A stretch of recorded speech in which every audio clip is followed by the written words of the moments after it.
There are dozens of online tools that claim to help you learn or teach AP Physics 1, but which ones are actually worth your time? Today I'll share the 6 online tools I personally use and recommend, explain what each one does well and who I think it's best for. None of these companies sponsored this video, so these are my honest opinions based on using them in the classroom. Of all the online tools for learning AP Physics, I think that AP Physics Classroom is probably going to be the most important one, because they are put together by the same people who put together the AP Physics exam. So you want to try to work through the content and problems at the same level of difficulty as the AP exam as much as possible. So how is this website organized? Well, it's organized by unit, as you can see here, and then within each unit we have these daily videos, and these daily videos just summarizes these subtopics for each unit. These are real good if you're kind of unclear on a certain topic. You might not have time to watch through every single video, but maybe you have some questions about how friction works, then you may want to watch the video on that. So these are really good videos to help you get caught up or to clear up some misconceptions if you have any. And then we're going to move on to the topic questions. So for each of these subunits, we have topic questions. These are just multiple choice questions, and they're pretty conceptual. It's not going to be plug and chug. And so these are really good for helping you along as you're studying each of these subtopics.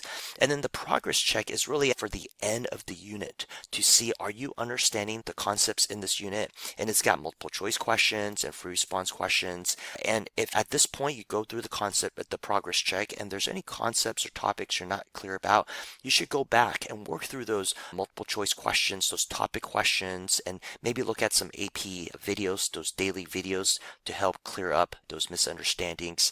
And then after you're done with this, if you click right here, practice exam, you're going to see that there are additional free response questions that you can work through to get some practice. And so all AP Physics teachers should have access to AP Classroom, and I would, if you're a teacher, encourage you to utilize it. You don't necessarily have to use it starting from day one, but at some point during the school year, you probably would want to use this, especially towards the end where you're practicing and getting ready for the AP exam.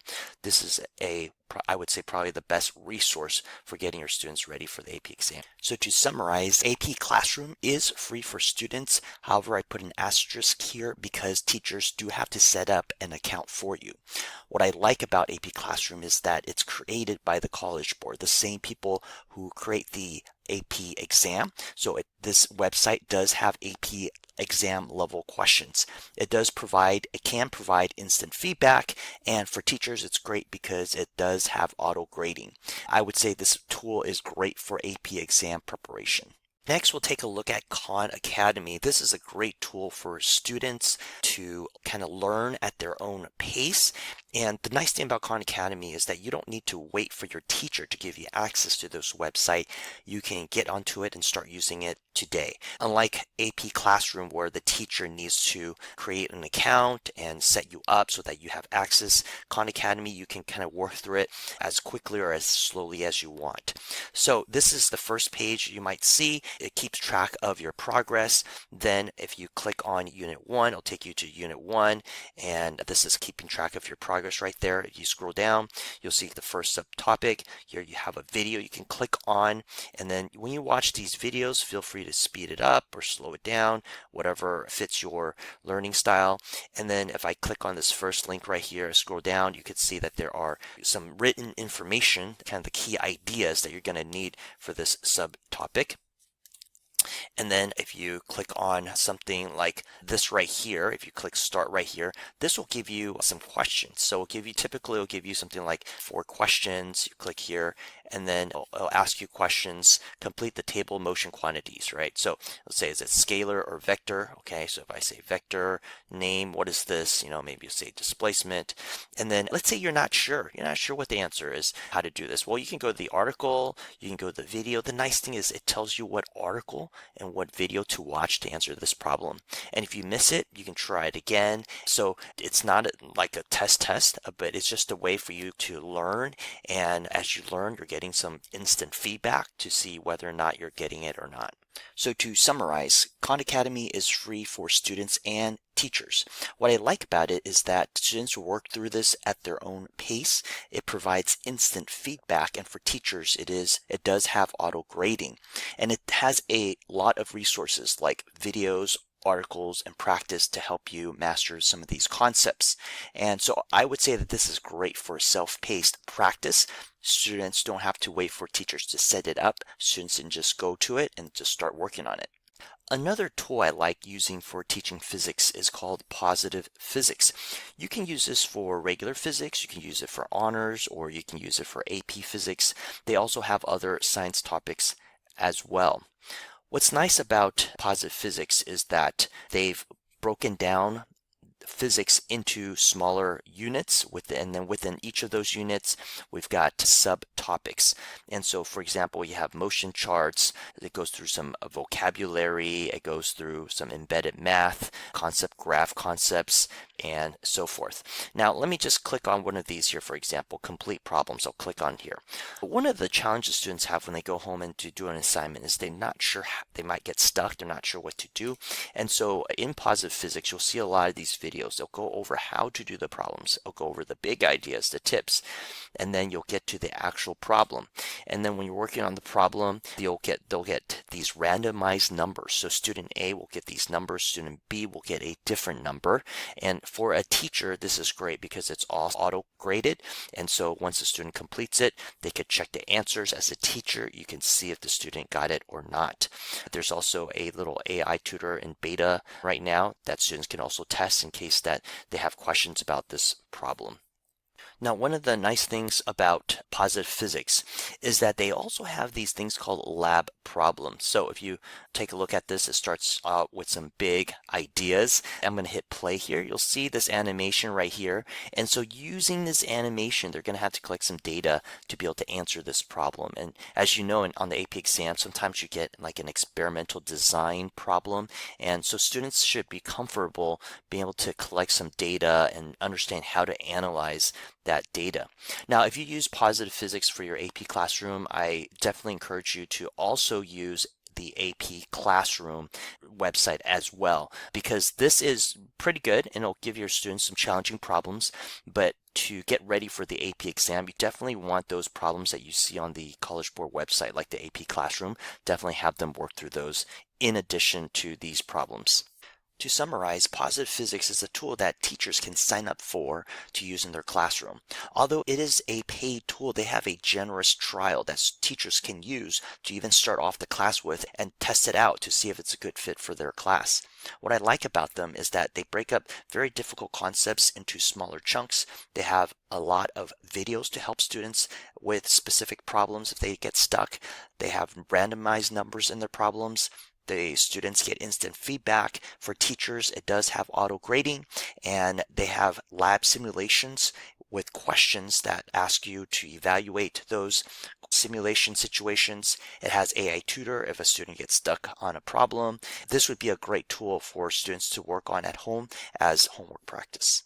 Next, I want to take a look at Pivot Interactive. So now we're talking about labs, and labs are pretty important. There's a significant chunk of time in AP Physics class that students should be working on labs. But one of the challenges is that as a teacher, we don't always have all the materials to do all the labs that we want. But if you have subscription to Pivot Interactives, then there are a ton of labs that you can do. And these are not like animations, but videos of actual experiments that have been recorded into video form. And so let's take a look at one of these. So we'll start with elastic collision. And notice it says deep randomization, which means that different groups will see different videos. And so when they collect the data, it's going to be different. Like they can't just copy another group's data. They actually have to do the lab. And it's 100% auto-graded, which is great for teachers because as a teacher, then you can use that time to spend it working with students one-on-one, answering questions. So let's take a look at this lab here. It's called Elastic Collisions. And as I scroll down, you'll see that there is a video. I can play the video and there it goes. You'll see a collision. Students will be constructing a before and after diagram. There are some questions that they can answer by watching the video and collecting data. And then there's also a chart. I'm going to scroll down here real quick, and you can see that there are these data tables where they're collecting a chart. It's just like they were doing the lab in the classroom, but because if you don't have all this equipment, or if it's taking too long to set these up, they can just get on here, watch this video, collect the data, and you can modify these questions as well. And so it's really useful for teachers who want to make sure that their students get that lab experience in the classroom.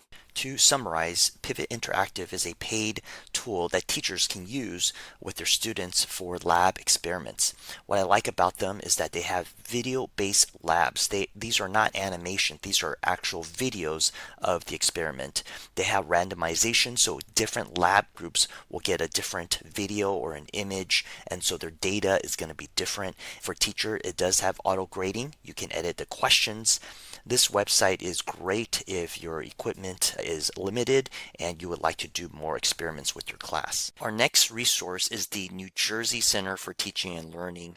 And this is an excellent website, especially for new physics teachers, or maybe you're a veteran teacher, but you've never taught physics or AP physics before. This is the place to go. This is a great place. So on here, they do have other sciences and also some math courses as well, but let's focus on AP Physics 1 here. So you have these units organized nicely here. I'm going to go to the first one here, so I'm going to click on here. I'm not going to go through every single one of these resources, but I have used many of these, and I'll just going to briefly talk about what you would find if you go through each of these. So this first one is on presentation. So it's basically like slides, and it has basically the key concepts. It even has practice problems, and it has solutions, links to video solutions as well. Here we have our teacher resources, has a unit plan. If you're not quite sure like where to get started, this is a great place to go. Classwork and homework. These are not interactive. These are just going to be PDFs that you can share with your students. They can work through. So perhaps you want to work through some with your students in the classroom, or if you want to assign some of these for homework, I really encourage you to give them the final answer so that they can check your answers. So this is kind of like what we did before we had Khan Academy, before we had Positive Physics. Before we could get that instant feedback, we had PDFs. Students would work through them on paper, and for me as a teacher, I like to give them quick feedback. So I will try to give them the final answer, so they go home, they try it, they could check the answer, see if they got it, and then come back and ask questions if they're still stuck. Then we have these labs. This is great. Go through these labs, see what works for you. Maybe some of them don't work, but maybe other ones do. I've done the Stomp Rocket lab. It's a great lab to do with physics students. So check out these labs and see what works for you. And then we have these assessments, and you can always edit these assessments. If they don't work for you, edit them. They'll at least give you some ideas for questions you might want to use. But once again, you have those other resources like AP Classroom. I would definitely aim for the AP Classroom level of questions, but as you're getting there, these are great resources to help you to get your students up to the level of AP Classroom. To summarize, the New Jersey Center for Teaching and Learning has a ton of resources for AP Physics. It is free for students or teachers. What I like about them is that they do have complete unit plans. They have slide presentations that teachers can use as is, or they can modify them. They have classwork and homework, problems, labs, and assessments. Once again, teachers can use them as is or modify them. This is a great website for new teachers or teachers that would like to get some more resources to use in their classroom. Lastly, we have the physics classroom, and I've used this for years. I use it probably more for my regular physics and my honors physics, but let me tell you what I use it for. Yes, there is a tutorial, but more than this that I use it for is the concept builder. This is my favorite thing on this website. So concept builder, you click on it. Let's say we'll go to this concept builder right here, launch concept builder, and if as a teacher you purchase what's called the task tracker, you can keep track of your students' progress on here, which is great. So you can see if they're getting it or not. So on the concept builder, typically there are 3 levels, and then you have a problem, and sometimes there's an image, and you select what you think the answer is. I'm just going to randomly click here. If they miss it, what's nice, you get instant feedback, ODRAT, so they know that they missed it. And this keeps track right here. If the teacher is a paid subscriber, then it'll show you the progress right here. The concept builders are great for developing the concepts for understanding physics. Now, the CalcPad is what I use. The second thing I use the most on here, the CalcPad. And the CalcPad, let's go ahead and take a look at, let's see, one-dimensional kinematics. So I'll click on, let's see here, acceleration 1. And what I like about this is each time students do this, the numbers are randomized. So it's a different number. They can't just look at another student's number. And what's great if you're a student, let's say your teacher's not using this, you can actually use this yourself as well. So you don't need to be a paying member to use this. You can actually use it. What's nice for teachers who are using this is that the teachers can keep track of their students' progress. And they have videos here. They also have links, web links right here if you're stuck. And then if you don't get it, it'll show you your attempts. You just keep doing it as many times as you need until you get it. And so what's great about these resources is that, number one, with all of these resources, or at least most of these resources, you get instant free feedback, number one. Number two, if you don't get it right, for most of these, you can go back and try again. And so I think that these are some of the best resources online right now, and especially for students who are taking AP Physics 1, or if you are a teacher who are teaching AP Physics 1, I think these are definitely some resources worth checking out. To summarize, the Physics Classroom is a free website for both students and teachers. Now, teachers can pay for a feature called the Task Tracker, and that allows teachers to keep track of their students' progress. This is an excellent website for students to develop concepts in physics through their concept builders. Their calculator pad is great for practice. It has randomized numbers, so every time you work through those problems, you get a different number to calculate through. It does provide instant feedback and has a ton of resources like videos, simulation labs, and more. And this website would be great for students in developing concepts, or if teachers are looking for labs interactives to do with their students. Now that you know my favorite tools for AP Physics 1, let me know in the comments what are your favorite tools for learning or teaching AP Physics 1.